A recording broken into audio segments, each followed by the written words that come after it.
So hi everyone, and you join me in the back of the E38 luxury limousine 728i Sport from 2001. Now, I have with me here in my hand a piece of paper from the MOT test certificate station. And I'm actually enjoying a little lunchtime beer in the back of the car. If you remember in the last video of the E38, we were getting it ready for its MOT.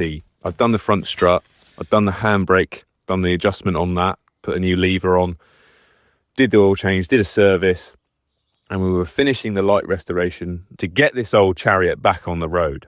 And I was a little bit apprehensive about the MOT. It sounds like a diesel, doesn't it? And what we have here, I'm happy to report, is a refusal of the MOT test certificate. So, going back a couple of years before I bought the car, there was an advisory on this car for seal corrosion basically. And what we have here is repair immediately, major defects, integral body structure corroded to the extent that the rigidity of the assembly is significantly reduced, near side rear inner seal and offside rear inner seal. There was also something to do with the headlight alignment, which I've since fixed.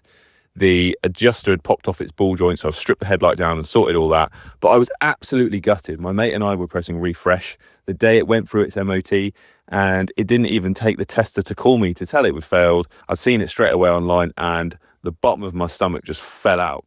Anyway, I want to do a quick shout out to Keel the Tools before we go any further on this sad story, because there is a positive ending.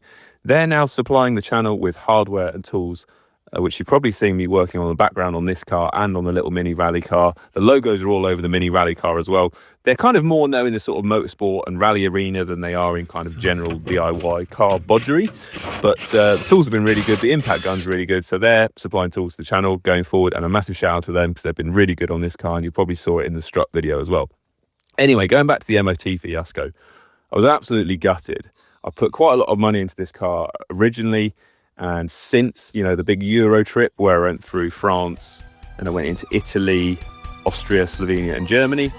And that trip was actually supposed to be two of us going halves on this car. But before we went, about a week before we went, my mate pulled out. So I was like, fuck you, I'm buying the car. I went and did it on my own. I actually did some cycling in the Alps at the same time and made a much better trip out of it. So I'm quite attached to this car, as you can probably tell, and I was absolutely gutted when it didn't go through the MOT. So I've sort of figured out, well, what are my options? It's not worth too much because it's the 728i, the lowly 728i. The 740s and the 750s are worth more, but I actually think this is the one to go for. I mean, it's the Sport, it's the facelift, it's a late one, so it ticks all the boxes. It's got the M parallel style wheels, and it's pretty frugal. And the 2.8, I mean, these engines went in the 3 Series, the 5 Series, they're everywhere. There's loads of parts, the parts are cheap. And I got 32 mpg on that massive Euro trip. So yeah, I'm pretty happy with this car, but it wasn't worth spending too much money on it. But it's so good. Look at it. They don't make them like this anymore. Way too good to scrap. So I was a bit down in the dumps. My local mechanic, he was like, come on, it's only a bit of welding. Just do it and get it back on the road. So I literally drove it on the sly, straight from the test station where it failed to the welder. Shout out to Mike, did me a solid. Now, I can weld a little bit, not very well, but something like this, which is so heavy, and obviously it's close to the fuel tank, that needs draining and moving and stuff, and the sill covers need coming off. I just wanted it done properly. So I took it to his. He does this day in, day out, bread and butter job. So from basically the halfway down the car backwards, the inner seals and the outer seals have been sorted, and the uprights between them at the back, like there's a little bulkhead panel between the inner and outer seal at the back in front of the rear wheels. Apparently that was really bad on the offside, which is the side I'm sat on now, and apparently on the near side it wasn't actually that bad. Must have been a very picky tester that's actually peeled back some plastic, because I've been under this car numerous times over the last couple of years and I've never seen anything that bad. So they must have actually really peeled back the plastic. So it was pretty gutting that I'd spend a fair heap of money on it to get the welding done. But it's been stone guarded underneath, been painted properly. I've since wax oiled the inside of the seals. So we should be good to go for another 50 to 100,000 miles. Now, it's always the way with things like this. You never get them so good as just before you sell them. So it's actually pretty bittersweet, because I do need to sell this car because I need to fund my rally project that I've always wanted to do since I was a kid. And that is just, if you thought other hobbies were expensive, rallying is a new scam, a new level. Rallying is a scam on another level. Seats and belts wear out when they don't even get used. Yeah, did you know that? Well, yeah, exactly. So I needed to spend the money. I'm happy that it did get picked up at MOT, because now I know for the next owner, or if I keep it, it's going to be fresh and solid. Although I never really noticed anything wrong with it, but it's good to go now. It's got a fresh MOT. The only advisories on the MOT is that the brake pipes are loaded up with wax oil. I did that when I first bought the car, actually, just to prevent the corrosion on them. And it's a shame that comes up in his advisory, because in my eyes, that's just preventative maintenance. So what we have here, and I'm going to take a sip of beer to celebrate, is a pass, a fresh 12-month MOT as of last week.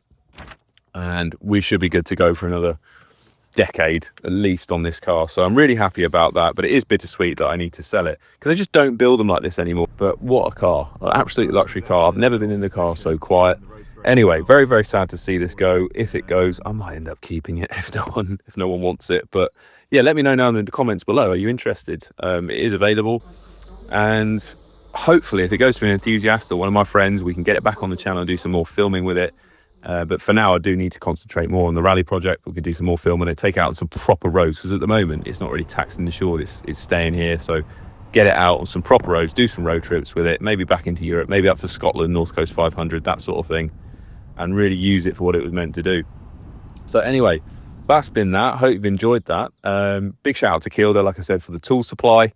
Great stuff. I'll leave the links to their stuff in the description below. No commission, no affiliation, nothing like that. Just I really like the stuff.